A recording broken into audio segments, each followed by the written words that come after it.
नमस्कार, शाम के ठीक 5 बज चुके हैं। आप देख रहे हैं आपका प्राइम टाइम डिबेट इंडिया का सवाल और मैं हूं आपके साथ प्रीति चौहान। तवांग पर संग्राम और बयान पर मचा है बवाल, तो वहीं आज हम आपको इंडिया के सवाल में आज इस संसद में जिस तरीके से बवाल मचा हुआ है और संसद के बाहर भी तमाम बड़े नेता बवालिया बयान दे रहे हैं और सुबह सुबह आज केंद्रीय मंत्री अनुराग ठाकुर ने भी प्रेस कॉन्फ्रेंस करके राहुल गांधी को आड़े हाथों लिया है। तो ऐसे में सुबह से ही जो राजनीतिक प्रतिक्रिया है वो आ रही है और देश की सियासत इन दिनों अब भारत चीन मुद्दे के इर्द गिर्द घूमती नजर आ रही है। सरकार विपक्ष पर हमला लगा रही है तो वहीं विपक्ष सरकार को घेर रहा है। नतीजा यह है कि शीतकालीन सत्र हंगामे की भेंट चढ़ रहा है। विपक्ष वॉकआउट कर रहा है और सरकार के मंत्री प्रेस कॉन्फ्रेंस कर रहे हैं। दरअसल केंद्रीय मंत्री अनुराग ठाकुर ने प्रेस कॉन्फ्रेंस करके राहुल गांधी पर करारा हमला बोला। उनका कहना है कि तवांग मसले पर हमसे सवाल करने से पहले राहुल गांधी को राजीव गांधी फाउंडेशन के बारे में जवाब देना चाहिए। यहां तक कि अनुराग ठाकुर ने कहा कि डोकलाम मुद्दे के दौरान राहुल की चीनी अधिकारियों से मुलाकात को लेकर भी सवाल उठाए जाने चाहिए। सवाल किया गया कि क्या राजीव गांधी फाउंडेशन को चीन से फंडिंग मिलती है। इन सब पर बौखलाई कांग्रेस ने भी तीखी प्रतिक्रिया दी है। कांग्रेस का कहना है कि यह पब्लिक डोमेन में है कि पैसा राजीव गांधी फाउंडेशन द्वारा लिया गया था या नहीं। संगठनों को इस तरीके से हर जगह से पैसा मिलता है और जिस संगठन के लिए विदेश मंत्री का बेटा काम करता है उसी चीनी राजदूतावास से 3 बार पैसा मिला है। इन सब के बीच सवाल है कि क्यों इस मुद्दे को इतना तूल दिया जा रहा है, क्यों बयान पर बवाल है।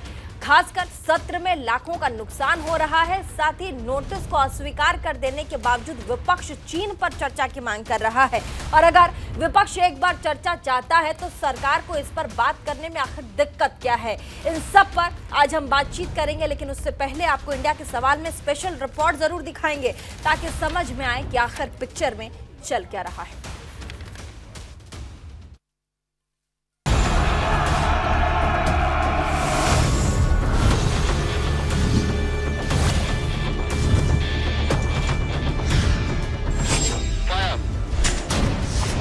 वो लोग तो प्रश्न ना उठाएं जो डोकलाम की घटना के समय किनके साथ पाए गए।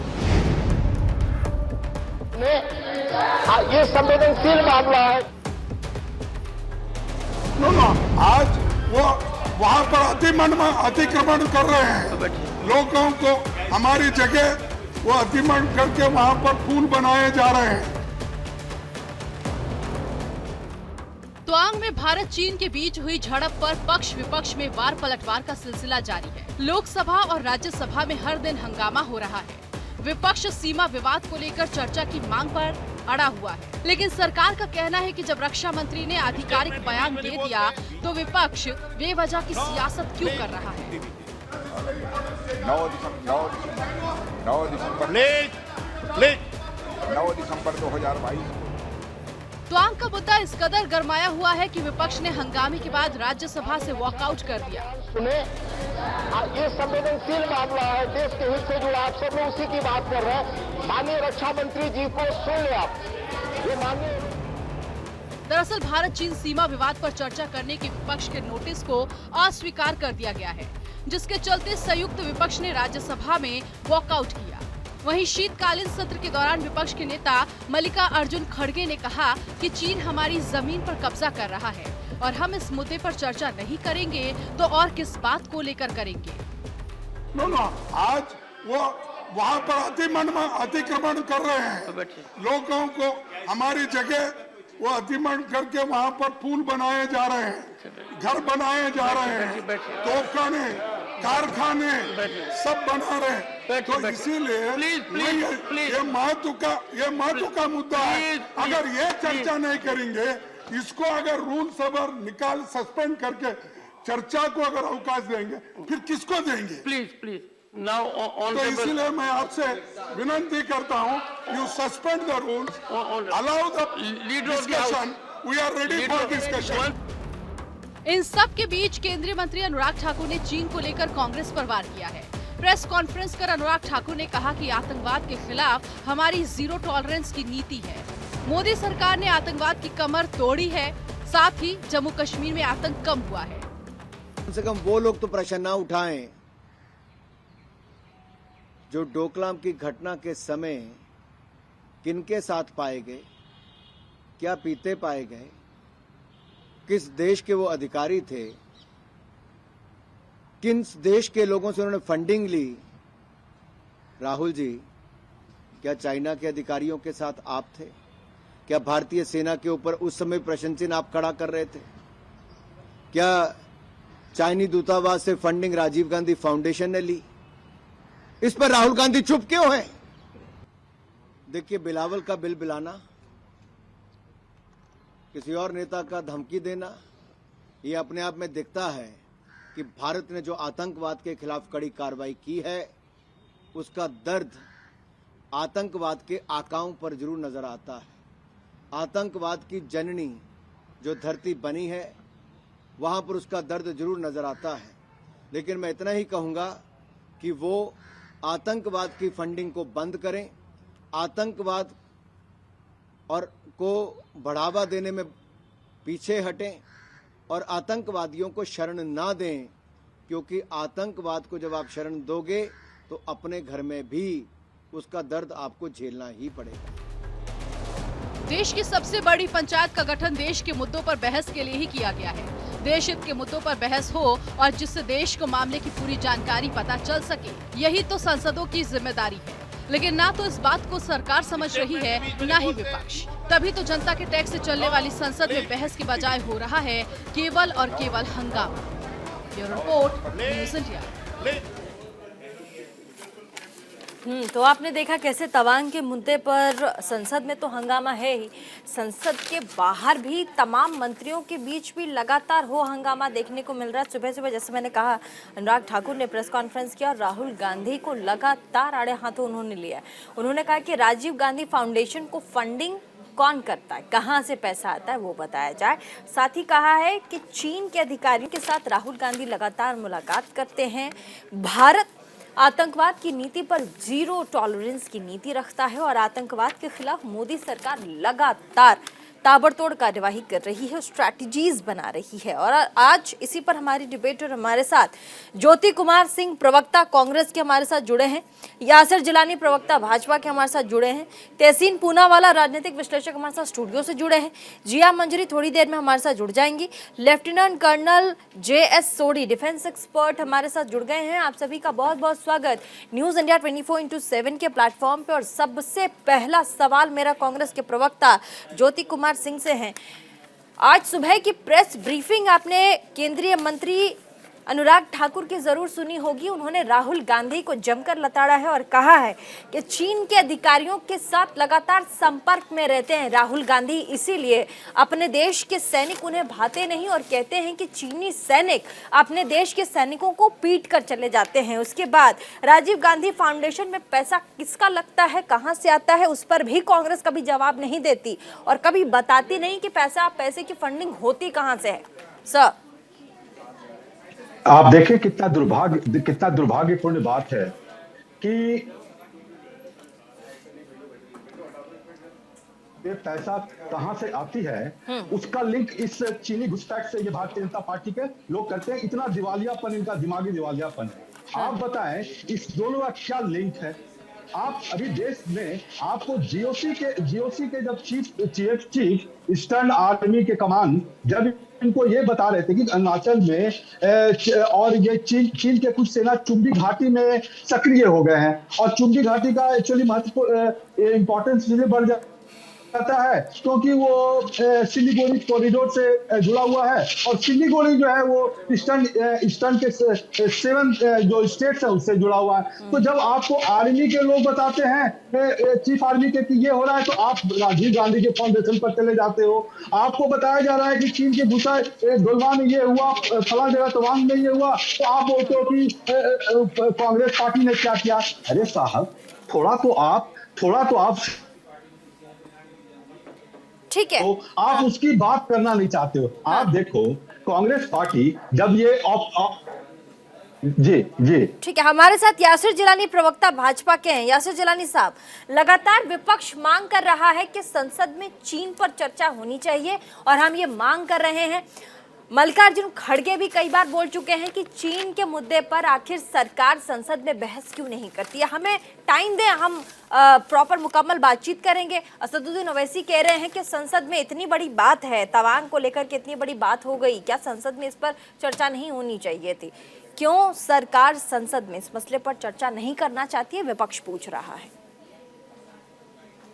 अब मुझे ये बहुत हैरानी करती है और तमाम भारत के लोग यही सवाल कर रहे हैं राहुल गांधी एंड टीम से कि आपके पास कैसे ये सूचना है कि तवांग में क्या हो गया। जो सेना सूचना दे रही है, जो हमारे वीर सैनिक वहां से बता रहे हैं, जो वो सामने अपने आप को खड़े हैं और एक वॉल की तरह खड़े हैं अपनी पूरी ताकत के साथ और उधर के लोगों को धक्के छुड़ा रहे हैं, उधर के सैनिकों का जो बार बार फोटोग्राफ आ रही है, वीडियो आ रहा है, उसके बाद भी कांग्रेस के नेता अगर सवाल करते हैं तो हैरानी होती है।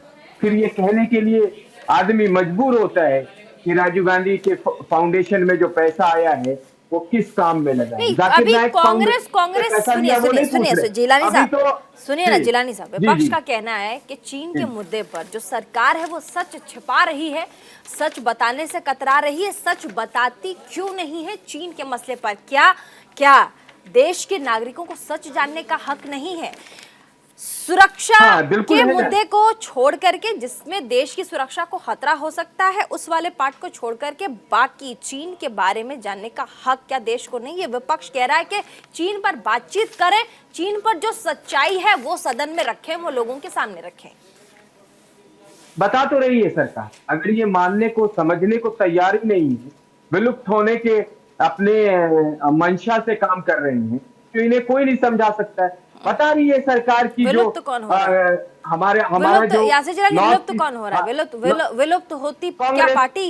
विलुप्त हो रही है कांग्रेस की सोच, कांग्रेस की विचारधारा, कांग्रेस के लोगों की जिस तरीके से बयानबाजियां आ रही हैं। पहले तो वो भारतीय जनता पार्टी पे प्रहार करते थे, आरएसएस पे कटाक्ष करते थे, लेकिन आज वो भारत के सैनिक के ऊपर प्रश्न चिन्ह खड़ा कर रहे हैं। भारत के सैनिक को पिटते हुए ये देखना चाहते हैं। भारत के सैनिक ठीक है, तहसीन पूनावाला, शर्मनाक ये भारतीय जनता पार्टी का दिवालियापन है। क्या बात कर रहे हैं? किस भाषा की आप किस भाषा का आप उपयोग कर रहे हैं? आपके दिमाग का दिवालियापन है। आपकी कमजोर सरकार, आपकी कमजोर सरकार, आपकी कमजोर राहुल गांधी ने भारत कमजोर इच्छा शक्ति की बात, इससे शर्म इससे बड़ी शर्म की बात और हो नहीं सकती। ठीक है, तहसीन पूनावाला,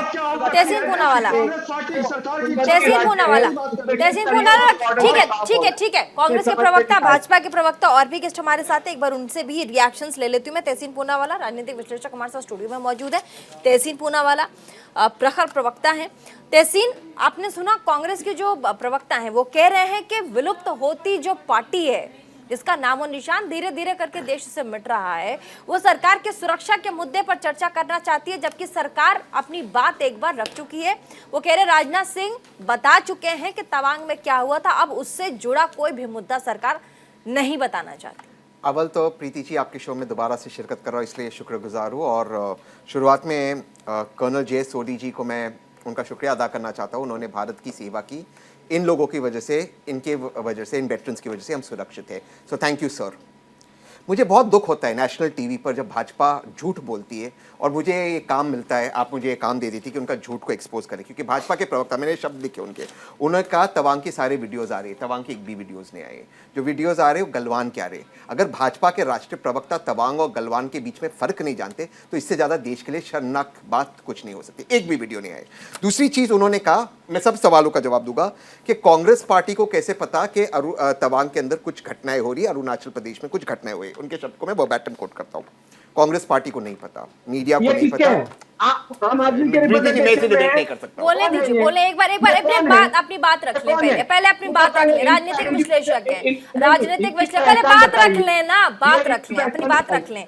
आपको तमाम गेस्टों ने सुना है, चुपचाप आपको तमाम गेस्टों ने सुना है, एक बार बोल लेने दीजिए। काउंटर करने से पहले दूसरे की बात सुन लीजिए।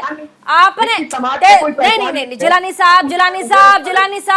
साहब, तमाम गेस्टों ने आपको शांतिपूर्वक सुना है और दूसरे गेस्टों को भी एक बार सुन ले, उसके बाद काउंटर करिए ना, उसके बाद काउंटर कीजिए। पहले सुन लीजिए तहसीन पूनावाला। ठीक है जिलानी साहब, ठीक है मैं आती हूँ ना आपके पास, मैं आती हूँ। मैं जानती हूँ आप बहुत अच्छा बोलते हैं, तहसीन को बोलने नहीं देंगे, लेकिन थोड़ी देर के लिए बोलने दीजिए। स्टार्टिंग है, प्लीज रिएक्शंस ठीक है, बोल लेने दीजिए तहसीन पूनावाला प्लीज। टीवी में एक मुहावरा है, टीवी में एक बात चलती है, जब आपके पास कंटेंट नहीं होता, आप दूसरों को इंटरफियर करते, आप लाउडली आवाज करें। अब यहाँ पे बैठिए, आप यहाँ पर बैठिए, जिया जी को आवाज कर रही है, कर्नल साहब कुछ आवाज कर रहे हैं, आप ही करे जा रहे हो, सुन लीजिए ना, कीजिए। आप मन की बात होगी तो मैं काम की बात कर लूंगा। हो गई की बात करिए ना, हो गई तो मैं अपनी बात कर लूं। प्रीति जी आपकी इजाजत हो तो। बोलिए तहसीन पूनावाला। इनका सवाल था नेशनल टीवी के ऊपर कि कांग्रेस लोगों को कैसे पता अरुणाचल प्रदेश में क्या हो रहा है। थोड़ा आवाज बंद हो जाए तो। हाँ। कांग्रेस को नहीं पता, देश के लोगों को नहीं पता। पार्लियामेंट के अंदर अरुणाचल में घुसपैठ हो रही है, चीन ने एक नया गांव बनाया है, ऐसे कहने वाले और कोई नहीं, भाजपा के अरुणाचल के एमपी तापिर गांव थे। आप मुझे फैक्ट चेक कर लीजिए, तापिर गांव। वो उन्होंने मुद्दा उठाया कि अरुणाचल के यूथ को पीएलए की सेना ने किडनैप की। फिर भाजपा ने झूठ कहा कि गांव 1980 से है। उसके बाद सैटेलाइट इमेजेस आई तापिर गांव का, मैं आपको इंटरव्यू भेज देता हूं। कहे नहीं, दूसरा गांव बसा हुआ है जब से मोदी जी आए। कांग्रेस नहीं कह रही है, विपक्ष नहीं कह रही है, मेरे से राजनीतिक विश्लेषक नहीं, तापिर गांव भाजपा के सांसद कह रहे देशद्रोही है, चीन से पैसा लिया उन्होंने। अब मैं आता हूं मेन मुद्दे पर। मेन मुद्दा क्या है, आवाज मत कीजिए, सुन लीजिए, शांति से सुनिए। मेन मुद्दा क्या है? मेन मुद्दा यह है कि यूपीए के समय करीबन 600 बार इंट्रूजन हुए थे चीन के, इस बार करीबन 1200 है। मैं नंबर आंकड़ों पे नहीं जा रहा, चीन अब इसलिए ज्यादा करेगा क्योंकि भारत बढ़ रहा और बढ़ता हुआ देश है, और भारत का रीजनल एस्पिरेशंस चीन के ग्लोबल एस्पिरेशन से क्लैश होगा, तो ये हो रहे। लेकिन जब श्रीमती सुषमा स्वराज जी, जब श्री अरुण जेटली जी ने पार्लियामेंट में इस पर चर्चा की मांग की, पार्लियामेंट में इस पर चर्चा हुई, इस पर डिबेट हुआ। पार्लियामेंट लोकतंत्र का मंदिर है, इसी के माध्यम से देश की आवाम को यह पता चलता है क्या हुआ क्या नहीं। कोई स्ट्रैटेजी नहीं मांग रहा है, कोई ये नहीं कह रहा क्या सही हुआ क्या गलत हुआ, लेकिन एक पॉलिटिकल विल होनी चाहिए बात करने को। मैं अपनी बात समाप्त करते हुए मैं आपको कहूंगा, आज जो तवांग के अंदर हम हाइट्स पर है, जिससे यासिर जी ने सही कहा, हम चीन के सैनिकों को पीछे भेजते हैं, वो हाइट है हतुंगला रिज पे, जो हमने ऑक्यूपाई किया ऑपरेशन फैल्कन और ऑपरेशन चेकर्ड बोर्ड के बाद। ये 1980 से ऑपरेशन चला 1986 तक। दोनों देश ऑलमोस्ट युद्ध पर आ चुके थे, चीन को पीछे जानी पड़ी, चीन को मुंह की खानी पड़ी। मरहूम इंदिरा जी और मरहूम राजीव जी दोनों शहीद थे, उस वक्त प्रधानमंत्री थे। हर ऑपरेशन की डिटेल अटल बिहारी वाजपेयी जी को वो देते थे, हर ऑपरेशन की डिटेल। आपको पता है ये बात, उनको बुलाकर बताया जाता था। ऑपरेशन फैल्कन में किस तरह से एयरफोर्स को हाइट्स पर रखा गया, ऑपरेशन चेकर्ड बोर्ड पे किस तरह से मोबिलाइजेशन हुआ, जनरल सुंदर जी ने किस तरह से 3 बटालियंस को आगे किया, उसके बाद जो बटालियंस आई, चीन की जो बटालियंस हुई, किस तरह से चीन को पीछे जाना पड़ा। वेस्टर्न कंट्रीज ने युद्ध डिक्लेयर कर दिया था, चीन को पीछे जाना पड़ा, राजीव गांधी से कॉम्प्रोमाइज करना पड़ा। हर डिटेल अटल बिहारी वाजपेयी के पास थी। किस लोकतंत्र की आप बात करते हो कि आप विपक्ष को, अगर आपको सार्वजनिक नहीं बात करनी है, अगर आपको सार्वजनिक बात नहीं करनी, अगर आपको सार्वजनिक बात नहीं करनी, जब राजनाथ सिंह बीजेपी के अध्यक्ष थे, जब कांग्रेस की सरकार थी, एक दिन उन्होंने मनमोहन सिंह जी को फोन किया, कहा आईबी चीफ को भेजिए मुझे ब्रीफिंग देने को। आप एनएसए चीफ को क्यों नहीं भेज सकते? क्यों आप विपक्ष को ब्रीफिंग नहीं दे सकते? आपके पास क्या है छुपाने को? क्या ये छुपाने को है कि शिवराज सिंह चौहान कहते हैं 216 में कि सीपीपी और भाजपा का तालमेल है? क्या ये छुपाने को है आपके पास? लेफ्टिनेंट कर्नल जे सोडी पहले सोडी साहब पहले, उसके बाद जिलानी साहब, पहले सोडी साहब। लेफ्टिनेंट कर्नल जे सोडी, डिफेंस एक्सपर्ट पहले। सर आपका बहुत बहुत स्वागत। मैं आती हूँ जिलानी साहब, आपको पूरा टाइम दूंगी, मेरे को 1 सेकंड दीजिए ना प्लीज। सिर्फ 2 गेस्ट और है, मैं आपको पूरा समय दूंगी, आप रखिएगा अपनी बात। जय सोडी साहब, मैं कह रही हूँ सर, ये जो पूरा बवाल हो रहा है वो बवाल इसलिए नहीं है कि राहुल गांधी कुछ कह रहे हैं, देश कह रहा है कि क्या राहुल गांधी को अपनी सेना पे भरोसा नहीं है। राहुल गांधी ये बोलकर निकल जाते हैं, जैसे कि अनुराग ठाकुर जी ने सुबह सुबह प्रेस कॉन्फ्रेंस की, तब वो कह रहे थे कि उनका कहना है कि हमारे सैनिकों को चीन की सेना पीट कर निकल जाती। अब इससे देश में गुस्सा है कि हमारे सैनिक खुद पीट कर भगा रही है, उसे कैसे पीट देगा कोई। जय हिंद प्रीति जी। जय हिंद सर। ये मेरा सौभाग्य है कि मैं आपके न्यूज चैनल और विख्यात को पैनलिस्ट के साथ हूं। 1962 की युद्ध में जब भारतीय सेना चीनी सेना से हारी, तो वो इसलिए नहीं हारी कि वो कमजोर थी, वो इसलिए हारी कि वो एक राजनीतिक फेलियर था। ठीक 5 साल बाद 1967 में जब नथुला में वही चीनी सेना ने वही भारतीय सेना पे हमला किया, तो जनरल सगत सिंह जो भारतीय सेना के विख्यात जनरल थे, उन्होंने दिल्ली के साथ सारी कम्युनिकेशंस लाइंस को कट कर दिया और खुद डिसीजन लिए, जिसकी वजह से 300 चीनी सैनिक मारे गए और चीनी सेना को वापस जाना पड़ा। मेरे ये 2 उदाहरण देने का कारण ये है कि भारतीय सेना ने कभी भारत को फेल नहीं किया है, हमेशा भारतीय सेना ने भारत की रक्षा की है। जब भी कोई भारतीय नागरिक भारतीय सेना का मखौल बनाता है या उस पे कोई भी ऐसे कमेंट्स पास करता है, तो मेरे को बहुत दुख और पीड़ा होती है। मेरे को ही नहीं, जो भारतीय सेना का सैनिक बॉर्डर पे तैनात है, क्योंकि आज के आधुनिक समय में सबके पास स्मार्टफोन है, सबके पास 24/7 केबल न्यूज चैनल है, अखबार है।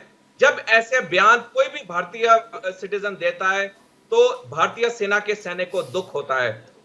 कोई भी पॉलिटिकल लीडर हो, उनके जो भी डाउट्स हैं वो उनके साइड से सही होंगे, उनका हक है डेमोक्रेसी में क्वेश्चन पूछने का, लेकिन भारतीय सेना, भारतीय नौसेना और भारतीय वायुसेना को चीन के राजनीति मंसूबों के में देश को कितना खतरा दिखता है सर? आप क्वेश्चन रिपीट करेंगे प्लीज? चीन जिस तरीके से लगातार हमलावर है, देश के लिए नुकसान पहुंचाने की कोशिश कर रहा है, देश को कितना खतरा है। और साथ ही बिलावल भुट्टो का बयान भी एक एक करके जैसे लग रहा हो कि उनके बयान से एक चीज साफ हो गई है कि कम से कम पाकिस्तान तो हमारे देश के बारे में बिल्कुल अच्छा नहीं सोचता, और क्या पता सही में चीन की मदद कर रहा हो हमारे देश को नुकसान पहुंचाने के लिए। जनरल सोडी साहब। प्रीति जी, 1998 में भारत के जब के रक्षा मंत्री थे जॉर्ज फर्नांडिस, उन्होंने एक टिप्पणी की थी कि भारत का नंबर 1 दुश्मन चीन है। उनके ऊपर काफी राजनीतिक दबाव पड़ा, जिसकी वजह से 5 साल के बाद 2003 में उन्हें अपना यह बयान वापस लेना पड़ा। अगर हम मुड़ के देखें, श्री जॉर्ज फर्नांडिस का यह बयान बिल्कुल सही था। भारत के लिए चीन नंबर 1 दुश्मन है। हालांकि चीन की इच्छा है कि वो ताइवान पे कब्जा करे, जो कि और गेस्ट हमारे साथ है। सोडी साहब, मैं आपके पास आती हूँ। हमारे साथ जिया मंजरी राजनीतिक विश्लेषक है। संसद में जिस तरीके से बवाल है, वो बवाल आपको नहीं लगता कि संसद का जो टाइम है, जो समय है, वो जाया हो रहा है? वहां पर कुछ अच्छी बातें हो सकती थी, देश की महत्वपूर्ण बुनियादी वो मुद्दे जो कहीं ना कहीं इन तू मैमे में पीछे छूट जा रही है। चीनी कब्जे पर जिस तरीके से सियासत लगातार संसद में हो रहा है, आपको नहीं लग रहा कि ये समय की बर्बादी है संसद की? जी प्रीति, देखिए जो इशू अभी इतना उठाया जा रहा है, first of all brigadier sir is there and he understand, he will definitely understand कि मेरा पॉइंट क्या है। एक होता है LOC, एक होता है LAC, line of actual control. जिस प्रकार के इश्यूज हो रहे हैं और सेना से रिलेटेड कोई भी बात पूर्णतः इस प्रकार से सार्वजनिक नहीं की जाती, इसका खामियाजा हम पूर्व में भी उठा चुके हैं कि कुछ पत्रकार LOC पे पहुंच गए थे, LAC की कुछ उन्होंने पिक्चर्स डाल दी थी and then we have got fired, huge bombarding.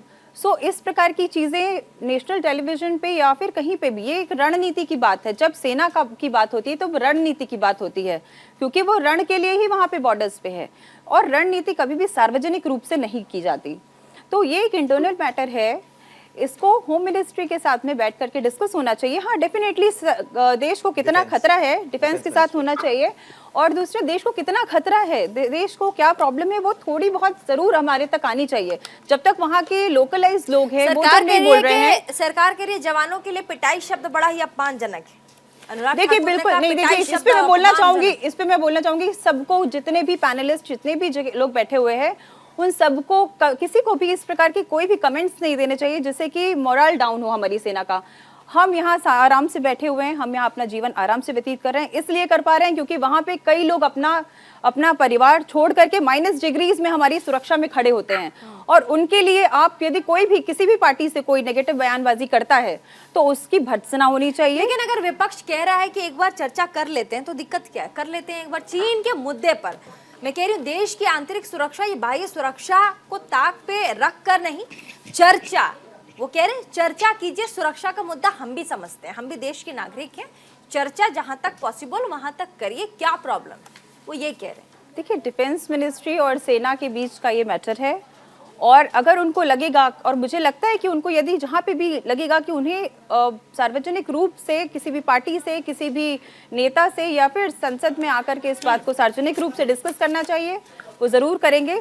लेकिन जहाँ तक मैं जानती हूँ, सेना परिवार से आती हूँ कि सैनिक कार्यवाही जो होती है उसको पूर्ण रूप से सार्वजनिक नहीं छोटे से किया ब्रेक जाता। के लिए यहाँ रुकेंगे। तमाम पैनलिस्टों को आपने सुना और गहमा गहमी यहाँ पर भी बनी हुई है, जैसे संसद में इस वक्त लगातार दूसरा हफ्ता है शीतकालीन सत्र का, और ऐसे में मैं आपको बता दूं कि लगातार संसद भवन में चीन के मुद्दे पर पूरा का पूरा संसद गरमाया हुआ है। लेकिन बाहर भी तापमान, ठंड है वैसे, लेकिन तापमान बड़ा ही हाई है। और सीधा चलेंगे, यासिर जिलानी प्रवक्ता भाजपा के बड़ी देर से जवाब देना चाह रहे, और जवाब विपक्ष आपसे लेना ही चाह रहा है। वो कह रहा है कि जवाब हमें चाहिए, जैसे आप जवाब देना चाह रहे हैं, वो कह रहा है सरकार जवाब दे, संसद में चर्चा एक दिन की करा ले। आप उन्हें समय क्यों नहीं देते? सबसे पहली मांग यही कि तमाम चीजें बाद में, कम से कम एक दिन चीन पर, चीन इतना बड़ा दुश्मन है हमारा, चर्चा का एक मौका तो रखें। देखिए, सबसे पहले मैं विपक्ष को, कांग्रेस को और तहसीन ये बता दूं कि ये 1962 का भारत नहीं, ये 2022 का भारत। न कोई 1 इंच भूमि हमारी किसी ने ली है, न कोई 1 इंच भूमि हमारी ले सकता है, क्योंकि हमारी जो सेना है उसका शौर्य, उसकी वीरता, और वीर सैनिकों को जो बार बार नमन करते हैं, गर्व करते हैं, गौरव करते हैं, वो हमारे जाबाज सैनिक हमारे बॉर्डर पे खड़े हैं। अब मैं आपको बताऊं कि ये इसलिए मैं कह रहा हूं कि आज चाहे वो पूर्ववर्ती राज्य हो, नॉर्थ ईस्ट के राज्य भारत के, वहां के बॉर्डर के इलाके हो या भारत के किसी भी बॉर्डर, कनेक्टिविटी इतनी शानदार है, रोड है, टनल नहीं बनी है, एयर स्ट्रिप बने हैं, तमाम वो चीजें आज कनेक्ट करती हैं। भारत का एक आम आदमी भी बॉर्डर तक जा सकता है। आप पहले की सिचुएशन की बात ना करें, पहले नॉर्थ ईस्ट राज्यों में 2014 से पहले ही ले लीजिए तो बॉम्ब ब्लास्ट, आतंकवादी घटनाएं और तमाम मुठभेड़ सामने दिखती थी। 2014 के बाद एक भी घटना ऐसी नहीं हुई। इसलिए हमें फक्र होता है हमारी सेना पे, हमें यकीन अपने सैनिक, ठीक है, आपकी इन किसी को बातों को घुसने तमाम नहीं देते। पैनलिस्ट मान चर्चा रहे तो हैं। आप अगर अपने, अब चर्चा पे आ रहा हूँ, संसद की चर्चा पे आ रहा हूँ, संसद की चर्चा पे आ रहा हूँ। संसद की जो प्रोसीजर है उसको जो लोग संसद में है वो जानते हैं, यहाँ हमारे पैनलिस्ट हैं वो भी जानते हैं कि किस तरीके से क्वेश्चन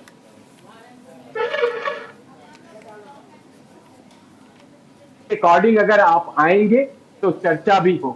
सिर्फ हंगामा खड़ा करना अगर आपने अपना मकसद बनाया है तो आप जो भारत के टैक्स पेयर हैं, जिनके पैसे से संसद में काम करने वाले कर्मचारी आपको 24/7 काम करते हैं, वहां जो चुने हुए सरकार के और विपक्ष के नेतागढ़ जाते हैं, उन सबके समय और पैसा और वो टैक्स पेयर का पैसा वो आप लोग बर्बाद कर रहे हैं। ये आप जैसे लोगों को जो इंडिविजुअल तौर पे, लेकिन विपक्ष कह रहा है कि चीन इतना बड़ा मुद्दा है, चीन से पूरे देश को खतरा है। विपक्ष कह रहा है कि चीन से पूरे देश को खतरा है, कम से कम एक बार तो चर्चा होनी चाहिए। चीन से आप अभी देखिए, हमारे सरदार जी ने हमारे अभी उन्होंने, अरे वो कर्नल है, किस तरह का लैंग्वेज यूज कर रहे हो? बताइए, हमारे 1967 की उन्होंने बात बताई, कोई कंफ्यूजन नहीं। कंफ्यूजन तो आप लोग कर रहे हैं कि आपके पास मुद्दा नहीं है, आप बिना मतलब के सिर्फ सरकार को घेरने की कोशिश कर रहे हो। इससे राजीव जिलानी साहब, आपको उनको कर्नल साहब करके कर्नल बोलना चाहिए। जी नहीं बोलते आप, आर्मी के व्यक्ति को हिंदू, मुसलमान, सरदार जी ऐसे नहीं बोलते, उनके डेजिग्नेशन से एड्रेस करते हैं। आपको ये नहीं पता? आप ना करिए। No, this is basic respect of an army person. Please do not, refrain that. तो आप उससे ज्यादा वो मत करिए। वो मैं जो बात कह रहा हूँ मैंने उसी वक्त रिपीट करके कर्नल साहब कह दिया। ठीक है ठीक है ठीक है ठीक है ठीक है ठीक है ठीक ठीक है है ठीक है ठीक है ठीक है कांग्रेस का पक्ष रखने दें, कांग्रेस का पक्ष रखने दें। ठीक है, बोलिए बोलिए ज्योति जी, बोलिए ज्योति जी, ज्योति जी बोलिए, ज्योति जी बोलिए। जरा शांत कराएं, बीजेपी के प्रवक्ता को शांत कराएं। हाँ बोलिए। अब देखिए सवाल क्यों उठता है, पहले इस पर बात कर लें। हाँ। और उसके पहले जो युद्ध की जो बात हो रही, तो मैं थोड़ा याद दिला देना चाहता हूं भारतीय जनता पार्टी के प्रवक्ता को कि हमने 1948 इन्होंने 1965 में भी युद्ध हुआ शास्त्री जी के नेतृत्व में, 1971 में इंदिरा जी के नेतृत्व में हुआ, फिर कारगिल हुआ। ये सब में हम सारे हमारे सैनिक एकजुट होकर उसका मुंह तोड़ जवाब दिए, और उसमें सारी पॉलिटिकल पार्टियां भी का विचार भी था उनसे लड़ना।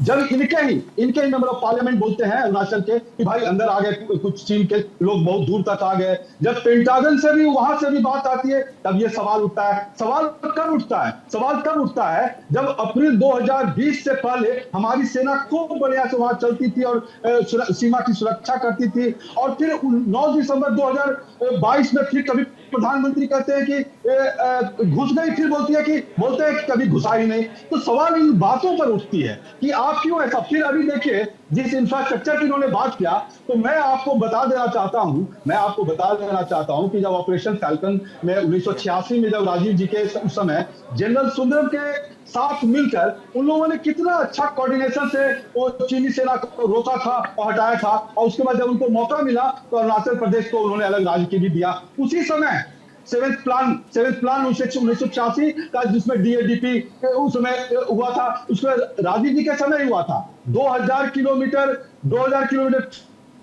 ट्रांस अरुणाचल हाईवे का उसमें शुरुआत हुई थी, ईटानगर रेलवे स्टेशन की बात हुई थी। ठीक है जिलानी साहब मैं सेना की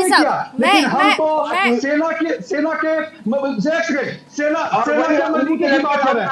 हम लोग जो बात कर रहे हैं सरकार की कमजोरी की, सरकार की इच्छा शक्ति की बात कर रहे हैं कि उसकी इच्छा शक्ति कितनी खराब है, कितनी कमजोर है, कितना शायर है। सेना तो हमारा बुलंद है कि आज पूरा देश सुरक्षित है। आपके नेतृत्व की क्षमता होती तो 62 में आपने हजारों लेकिन ये किस बिना पे कह रहे हैं आप कि राहुल गांधी चीनी अधिकारियों के साथ मिल रहे हैं? राहुल गांधी चीनी अधिकारियों के साथ मिल रहे हैं जिलानी साहब, राहुल गांधी चीनी अधिकारियों के साथ मिल रहे हैं, इसका क्या प्रूफ है? अनुराग ठाकुर जी ने कहा है कि नहीं, बट ये घुसपैठ से क्या कनेक्शन है? इसको क्या कनेक्शन है इसका, हमको ये बताइए। राजीव गांधी बोलने तो दीजिए ना ज्योति जी, जवाब देने दीजिए। राहुल गांधी चीनी अधिकारियों से क्यों मिल रहे हैं? जवाब दे लें क्यों मिल रहे हैं? किसने बताया? क्या फोन करके चीनी अधिकारियों ने बताया आप लोगों को कि राहुल गांधी मिल रहे हैं चीनी अधिकारियों के साथ? जिलानी साहब क्या सवाल कह रही? चीनी अधिकारियों के साथ राहुल गांधी मिल रहे हैं, इस पर भाजपा के लोग सवाल खड़े कर रहे हैं कि चीनी अधिकारियों के साथ राहुल गांधी मिलते हैं। कौन कह रहा है? आप उनका इतिहास है ना, आपने फोटो जारी किया है, उनका इतिहास फाउंडेशन में इतिहास रहा है। राहुल गांधी अधिकारियों से मिल रहे हैं, दोनों अलग अलग बातें हैं, दोनों अलग अलग बातें हैं। सोनिया गांधी मिली है, उनके एम्बेसी में कौन गया था? वैसे तो प्रधानमंत्री भी मिले हैं, प्रधानमंत्री भी मिले। ये क्या बात? चीनी अधिकारियों के साथ राहुल गांधी मिल रहे हैं, क्या कैसे आप बताइए ना। ठीक है, कौन से अधिकारी के साथ मिल रहे हैं?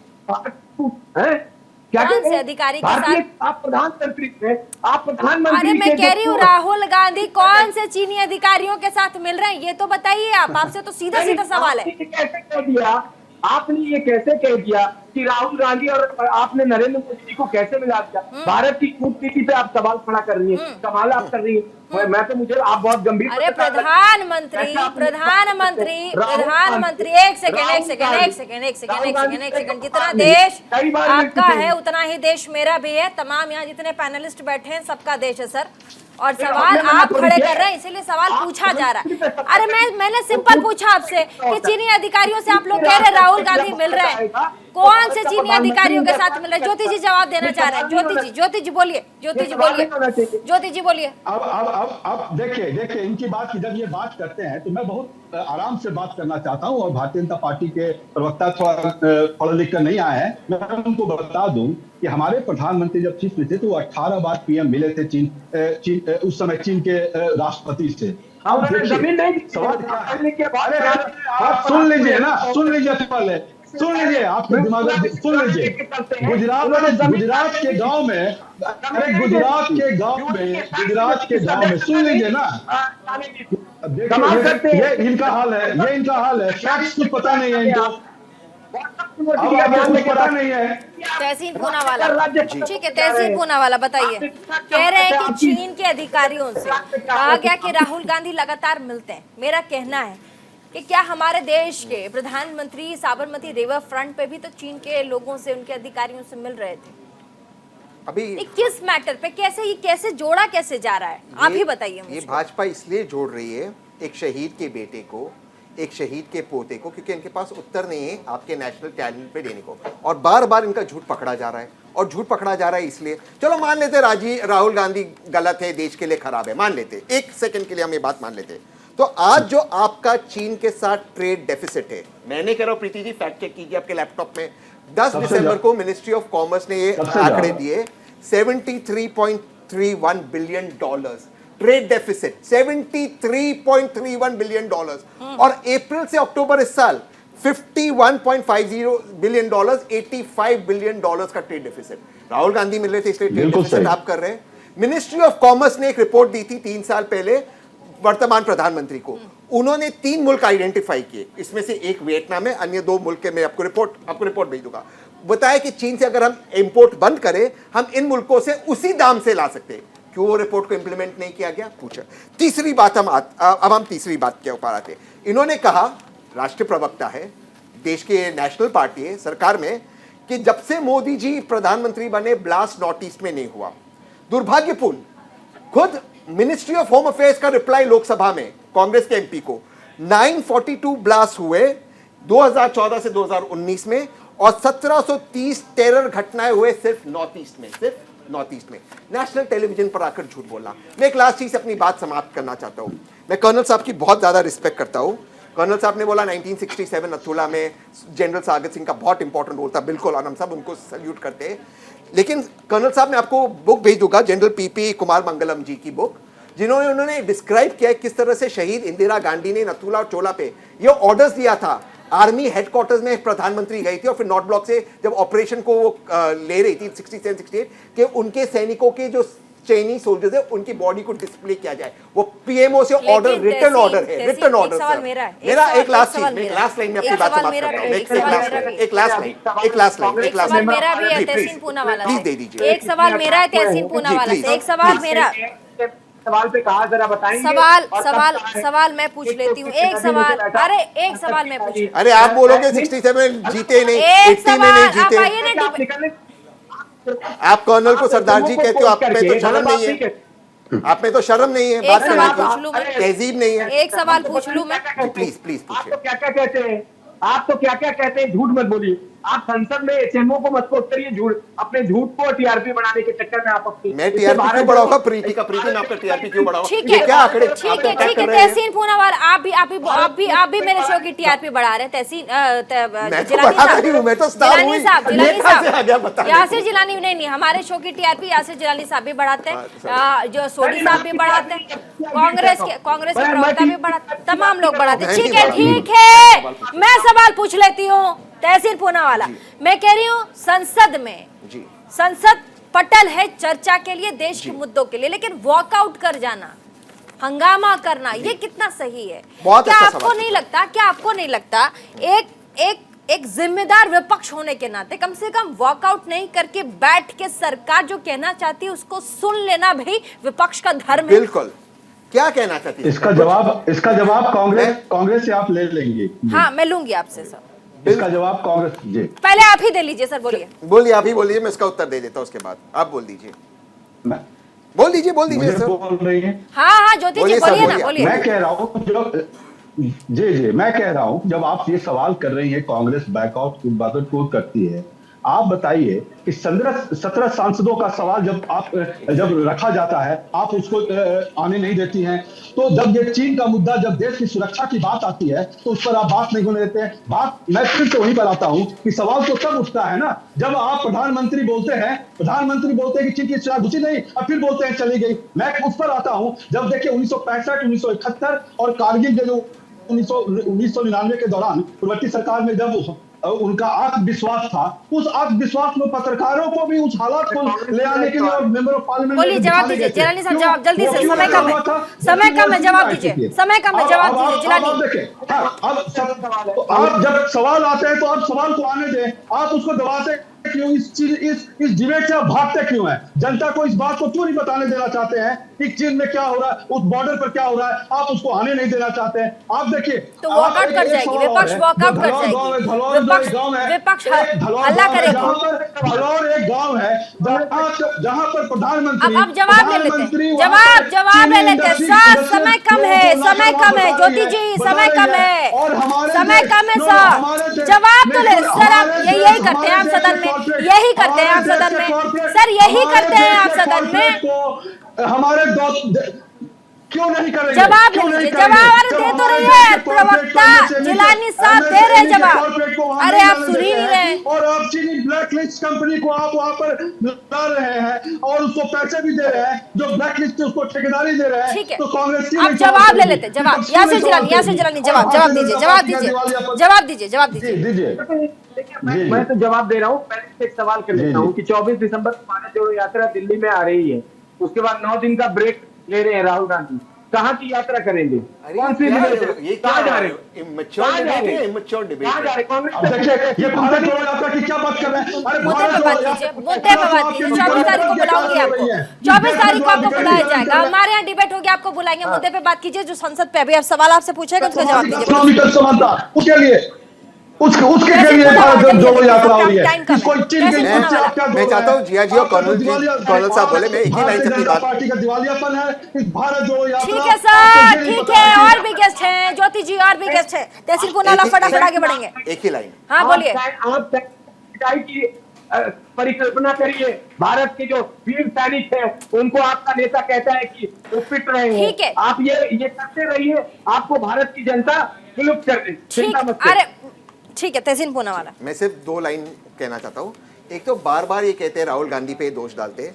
मैं तापकीर गांव का नाम पहले लिया था, तापकीर गांव इज ऑन रिकॉर्ड आज भी, और उस रिकॉर्ड पे पीछे नहीं गए। तापकीर गांव में भी आप बोलने दीजिए ना जिलानी साहब, ठीक है, कितना बोलिएगा आप, बोलिए आप उनका तहसील पूनावाला, प्लीज आप लोग बोलने दीजिए, अब टाइम भी कम है और भी गेस्ट है, एक एक करके बोल लेने दीजिए। डिफेंस मिनिस्टर राजनाथ सिंह जी के बयान के बावजूद भाजपा के सांसद अरुणाचल प्रदेश से इस वक्त 2 दिन पहले ऑन रिकॉर्ड है कि भारत के सैनिक इंजर्ड हुए। ये कांग्रेस के नहीं, भाजपा के एमपी कहते। दूसरी चीज अपनी बात खत्म करता हूँ। 1962 का वॉर चल रहा था, एक एमपी की पार्टी थी भारतीय जनसंघ की, वाजपेयी जी की पार्टी। वाजपेयी जी नेहरू जी को पार्लियामेंट में पकड़ते और कहते कि इस पर चर्चा होनी चाहिए। LM सिंघवी जी कहते इस पर सीक्रेट चर्चा होगी। नेहरू जी कहते नहीं, युद्ध हो रहा है, देश को जानने का अधिकार है। तरह तरह के सवाल पूछे गए, पूरा सेशन हुआ, 1 हफ्ते का सेशन चला, हर सवाल का जवाब दिया नेहरू जी ने। यही हमारी पार्लियामेंट्री प्रोसीजर है। इसके बाद में मनमोहन सिंह जी का उदाहरण दिया, अटल जी का उदाहरण दिया, राजीव जी का उदाहरण दिया। ये क्यों इन लोग बात नहीं करते? क्योंकि इनके पास छुपाने को है। ठीक है, सोडी साहब, 2 सवाल और, केवल 2 सवाल। नहीं, सोडी साहब से जवाब। 2 सवाल भारतीय जनता पार्टी 2 सवाल सर रुक जाइए ना, आप पूछ लीजिएगा, मैं जिलानी जी का नंबर भिजवा दूंगी। रुक जाइए पूछ लीजिए। मैं ज्योति जी जिलानी जी का नंबर भिजवा दूंगी। ज्योति जी सुनिए, ज्योति जी प्लीज करवा दीजिए, जिस प्रकार से चर्चा कर रहे हैं, चर्चा का विषय नहीं है, संसद में ऐसे हंगामा मचा कर दीजिए और बिल्कुल उचित नहीं है। कर्नल जैसा म्यूट करवाना पड़ जाएगा, हम सो सॉरी, माफ कर दीजिएगा, आप सुन नहीं रहे। लेफ्टिनेंट कर्नल JS सोडी साहब, तहसीन पूनावाला के सवाल का जवाब मैं आपसे लेना चाहूंगी। उन्होंने कहा कि पहले की सरकार में ऐसा होता था कि अगर विपक्ष सवाल पूछ रहा है और देश के मुद्दे पे चाहता है कि एक बार चर्चा हो और बातचीत हो जाए, इसमें क्या देश की मैं कहती हूँ कि उस पार्ट को ना छुआ जाए जिससे देश के सुरक्षा को खतरा हो सकता है, लेकिन जो जानकारी है उसको सदन में रखा जाए, बातचीत की जाए विपक्ष के साथ मिलकर और देश के सामने रखा जाए, जैसा कि विपक्ष कह रहा है सच जानने का अधिकार पूरे देश को है। सोडी साहब जल्दी से। प्रीति जी, मैं तहसीन पूनावाला जी के साथ बिल्कुल सहमति रखता हूं कि अगर कोई भी ऐसा देश का ऐसा सुरक्षा का मुद्दा है जो ऑपरेशनल डिटेल्स हैं, उसको नई पब्लिक डोमेन में लाना चाहिए। जो एक जनरल स्टेटमेंट है, जनरल डिस्कशन है, वो होना चाहिए, क्योंकि कोई भी राजनीतिक पार्टी को, कोई भी राजनेता को पूरा हक है लोकतांत्रिक तरीके से सवाल पूछने का। लेकिन मैं इसके साथ एक और बात कहना चाहूंगा कि चाहे वो सवाल का जवाब मिले ना मिले, लेकिन भारतीय सेना को कभी मजाक नहीं बनाना चाहिए, भारतीय सेना का मखौल नहीं बनाना चाहिए, क्योंकि उसे हर सैनिक का जो मनोबल है वो कम होता है। जी कांग्रेस पार्टी नहीं, भारतीय जनता पार्टी के नेता देखिए ऐसा है, मैं पहले भी बोल चुकी हूँ कि सेना में जिस प्रकार से रणनीति बनाई जाती है उसको सार्वजनिक कब करना है इसका भी डिसीजन सेना के बड़े अधिकारी लेते हैं और डिफेंस मिनिस्ट्री लेती है। रुक जाइए आप रुक जाइए, पहले आप रुक जाइए, मुझे उत्तर देने दीजिए। दूसरी बात आती है कि आप लोग चर्चा कर रहे हैं, तो देखिए ऐसा है कि इससे पहले भी जब सर्जिकल स्ट्राइक हुई थी तब भी ये बोला गया था कि नहीं हुई है, हवा बना दी है। आप लोग किस प्रकार से मजाक उड़ाते रहते हैं सैनिकों का, कितनी मुश्किल होती है वहां पे ऑपरेशंस करने में, किस प्रकार से वो किस प्रकार से अपना काम करते हैं और आप आए दिन कि वो पिट रहे हैं। You are not supposed to say that. आपको सोचना चाहिए 10 बार बोलने से पहले, आपको 10 बार सोचना चाहिए बोलने से पहले। नहीं आपको आप देखिए, अगर आपका नेता ऐसा बोल रहा है तो आपको उसको डिफेंड नहीं करना चाहिए, आपको निंदा करनी चाहिए, आपको निंदा करनी चाहिए किसी की भी, वो जो ऐसा बोलता है पिट रही है। डिबेट है, लोग देख रहे हैं, सदन में तो लोग नहीं देखते सर, पत्रकार ज्योति कुमार जी, मैं लोग देख रहे हूँ, आदरणीय ज्योति कुमार जी बोलने दें। और अगर आपके पक्ष का कोई भी नेता बोल रहा है कि सेना पिट रही है तो आपको शर्म आनी चाहिए। वो सेना किसी नेता की नहीं है, वो सेना किसी पार्टी की नहीं है, वो सेना भारतीय सेना है।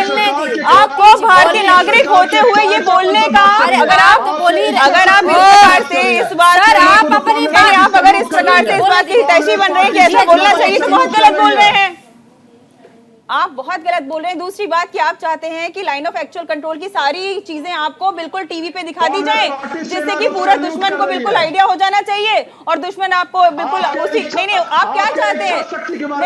देखिए, प्रश्न पूछना आपका अधिकार है, प्रश्न का उत्तर देना यदि सेना और देश के लिए उचित होगा तो मिलेगा, उसके लिए सार्वजनिक चर्चा होगी। का समय फाइनल कमेंट पे जाएंगे, शुरुआत जिया मंजरी के साथ, फाइनल कमेंट दीजिएगा एक लाइन में। देखिए, फाइनल कमेंट में पहले ही चीख के बोल रही हूँ कि जिस प्रकार से मजाक उड़ाया जा रहा है सेना का, ये बहुत ही भत्सनीय है, क्योंकि वो वहाँ पे इस प्रकार से लड़ते हैं और उनका कोई भी मजाक उड़ाए तो उनके स्वयं पार्टी के लोगों को भी उसकी भत्सना करनी चाहिए, उसकी निंदा करनी चाहिए। इस प्रकार का कोई भी बयानबाजी किसी भी पार्टी से नहीं जाना चाहिए जहाँ पे कि सैनिक या कोई भी जवान का मोरल डाउन हो और वहाँ पे वो ना लड़ पाए। तहसीन पूनावाला, फाइनल कमेंट। आज जब हम तवांग पर हाइट्स पर है, वो क्योंकि एक 80s में इंदिरा जी और राजीव ने एक स्ट्रैटेजिक डिसीजन लिया था, इसलिए हम हाइट्स पे और हम चीन को हम पीछे करते हैं। लेकिन हम चीन क्यों हम पे अटैक कर रहा है? उसने साइबर अटैक किया, एम्स के हमारे सर्वर्स को हैक किया। उस पर अगर माननीय प्रधानमंत्री और रक्षा मंत्री नहीं बोलेंगे तो हमारे लोकतंत्र का कोई मतलब नहीं। हमारा लोकतंत्र चीन से इसलिए अलग है क्योंकि हम एक लोकतांत्रिक मुल्क है। 1960 में जब अक्सर चीन का मामला आया था, उसको और ज्यादा सीरियसली लिया जा सकता था। तब की सत्तारूढ़ पार्टी ने उसको अगर और सीरियसली लिया होता, डिफाइन की होती बाउंड्रीज, तो शायद आए दिन इस तरह के इश्यूज नहीं होते। देखिए, उनको ये लगता है कि उनके अनुसार बाउंड्रीज है, हमारे को लगता है हमारे अनुसार बाउंड्रीज है, इसीलिए होते रहते हैं। That is what it is perceptual. Jyoti Kumar Singh final comment दीजिएगा सर, समय बहुत कम है, फाइनल कमेंट दीजिएगा प्लीज।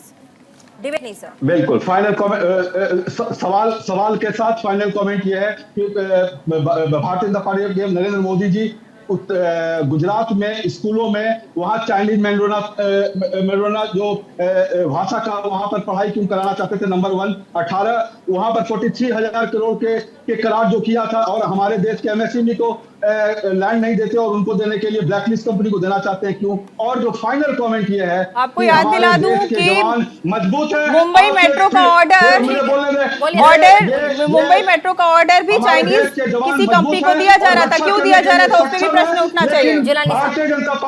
भारतीय जनता पार्टी की कमजोर सरकार उनको काम करने नहीं दे रही है, उनको उनके साथ कोऑर्डिनेशन नहीं कर रही। ऐसा कुछ नहीं है सर, सबको काम करने दे रही है। यासिर जिलानी साहब बोलिए सर।